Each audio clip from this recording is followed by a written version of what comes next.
আগে নাম থাকলেও অতীতে বহুবার ভোট দিলেও বাদ গিয়েছিলাম। চিন্তায় সাধারণ ভোটাররা।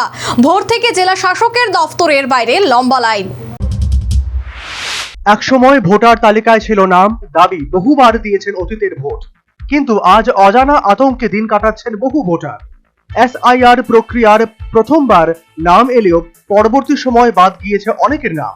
অনেকেই দাবি করেছেন 2002 সালে ভোটার তালিকায় ছিল নিজের নাম, যদিও এবারের এসআইআর এ বাদ গিয়েছিলাম।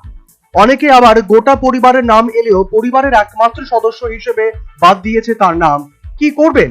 অনিশ্চিত ভবিষ্যতের কথা ভেবে আতঙ্কিত সাধারণ ভোটাররা। আমার বাড়িতে 14-15 জনের মেম্বার ভোটের, তার ভিতরে শুধু আমি ডিলিটেড। মানে সমস্ত ডকুমেন্টস জমা দেওয়ার পরেও আমার নাম ডিলিট হয়ে গেছে।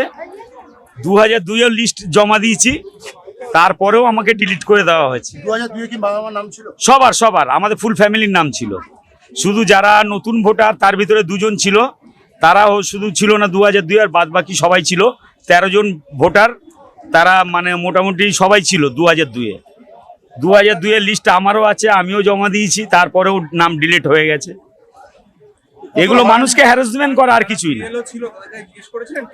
হ্যাঁ, বলছে নামের একটা স্পেলিং এর জন্যে।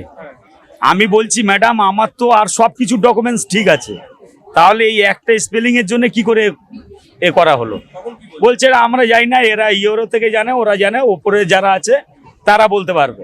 এতদিন ভোট দিয়েছে, এখন নাম কেন কেটে দিচ্ছে আমাদের? হ্যাঁ, আমরা এই যে বাবা মারা দিয়েছে। হ্যাঁ, বাবা মারা দিয়েছে, সেইগুলোই জমা দিচ্ছি, দিয়ে আবার যে এরকম কেটে যাচ্ছে। সকাল 10টা, 9:30 দিকে এসছি। হ্যাঁ, এতটা লাইন দিয়ে এসছি। তারপরে ছোট ছোট বাচ্চা নিয়ে পারা যায়। আমরা নীলগঞ্জ থেকে এসছি। এখন মানে আপনি ভোট দিতে পারবেন বলে মনে করছেন? কি হবে বলতে পারছি না, জমা দিই কি হবে বলতে পারছি না। নাম ডিলিট হয়ে গেছে। নাম ডিলিট হয়ে গেছে। নাম ডিলিট হয়ে গেছে।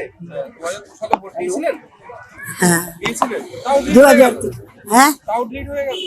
হ্যাঁ, কখন এসেছে? আমি উত্তরপ্রদেশ আগে ভোট দিয়েছি 2003, আর এখন তো আমি এইখানে থাকি, এখানে দিয়েছি ভোট।